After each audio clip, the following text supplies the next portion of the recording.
Okay, I'm going to actually pour 2 river water tiles here. Basically these are the banks. So what I need to do is I need to seal up.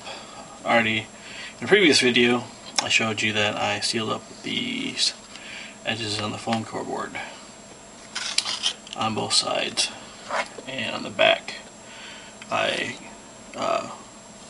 wrapped this whole thing in plastic packaging tape, so there shouldn't be any leaks outside of the Lego mold. But just to make sure, I'm going to mix up some 5-minute epoxy and reseal. Now that these are in the mold, seal these edges here, and then it'll take you out to my kitchen and do an actual pour of the resin into the mold.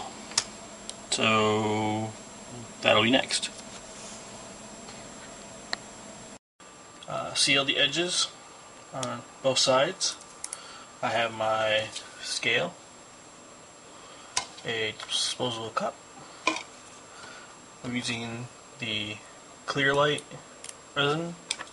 I'm going to use blue and green colorants or dyes.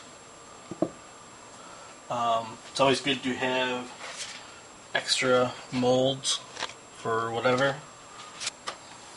So with this clear light, all you have to do is mix a ratio. It's gonna be about a 1/4 inch thick, 1/8 of an inch, 1/4 inch thick. So I have to use a certain amount of catalyst, MEKP catalyst. So all it is a straight pour from the container for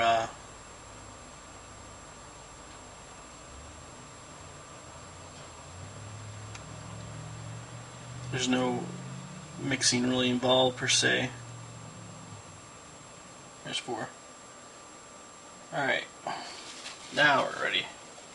Seal up your container. I've had actually one of these, I haven't used it in like a year, and it'll actually crystallize in the container. So always buy fresh stuff. Alright, with 4 ounces, I'm going to go with 8 drops of the blue. 2, 3, 4, 5, 6, 7, 8.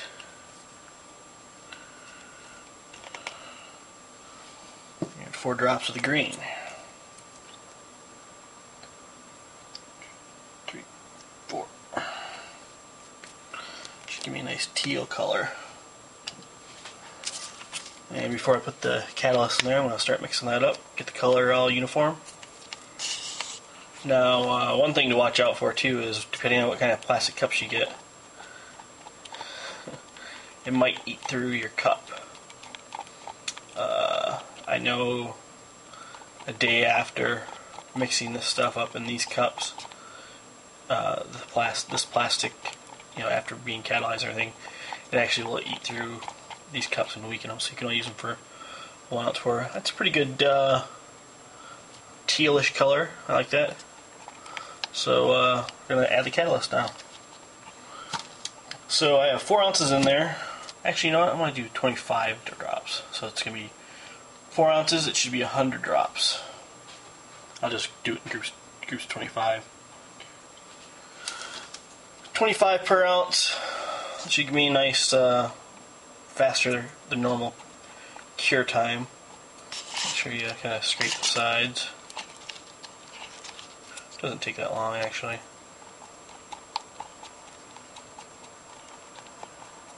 Any bubbles that get in there are going to release. Now, I also cut out 2 pieces of Mylar. That'll go over the tops of the water. to give it actually a very, very smooth finish. And according to the Taps Plastics guys, because in the absence of air, the stuff will cure faster actually. And I have my patio doors open. I mean, this stuff isn't too bad, but it's good to have ventilation in here. You can definitely smell it. So, alright, so that should be it. Now comes the pour.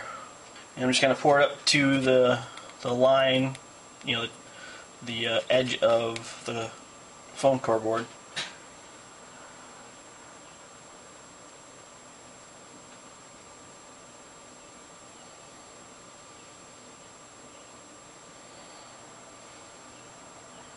Do a little on that side. And do a little on this side. Basically let it even out. It's good to make sure that you have a level work surface as well. This one is a little bit, I mean, slightly off, but not by much. Actually, it's, I think, good. I think it's good for both sides. So now what I'll do is I'll take the Mylar strips and I'll gingerly place them over and hopefully not get any major bubbles.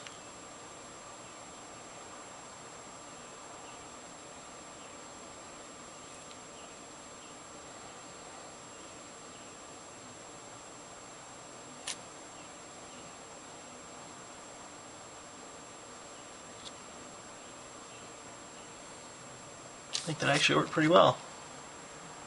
This is the first time I use the Mylar, so we'll see how it actually works.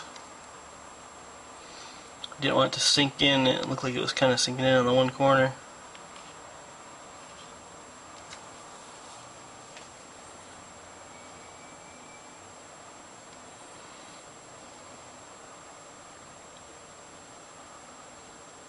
Now, according to Taps Plastic, the stuff won't stick to the Mylar, so even if it does seep up, it shouldn't stick. So anything on top should just peel right off. And you can notice this time I don't have the rock texture on glued on here yet, so yeah, that is done. Once it's dry and it's all hard, I'll show you how, or what it's like, and demold it for you. Okay, well, I demolded those two riverbank tiles, and I did run into some problems using the Mylar in the way I did it. Essentially, the Mylar, it did sit on top. This is really nice and smooth. So they're very hard. However, the Mylar, because they were in such small strips, kind of bowed in the middle, and it warped. Or it really didn't warp it, just made a big, huge kind of, you can kind of see it there, the groove, indentation right here. It's like big, you know, cutout, seems like, which is, you know, fine really. I mean, the edges are higher on each side, which through the capillary action, it kind of crept up the sides because the Mylar was pushing down. It kind of crept up all the four sides, but that's going to be easy to fix. All I'll do is take a disc sander and, you know, sand it off, you know, flat, at least the edges. The scoop or the divot that's still in here, I'll just fill up with the 5-minute epoxy resin. I'll mix a little bit more up than I normally do. Make sure I, you know, get this whole thing filled, and then do the wavy pattern, of course. But yeah, these should totally be salvageable. But I mean, they turned out nice and smooth, and they're definitely, you know, harder. Not sure what to do. think if full water tiles wouldn't be as much of a problem because I can put a whole sheet of Mylar, or either that or I actually make a silicone mold instead of use the Lego method. We'll see. I'll some more testing to do. But yeah, so even though these are kind of mistakes, it's salvageable. So definitely learned a little bit more about how to use that kind of stuff. And that's it. So talk to you later.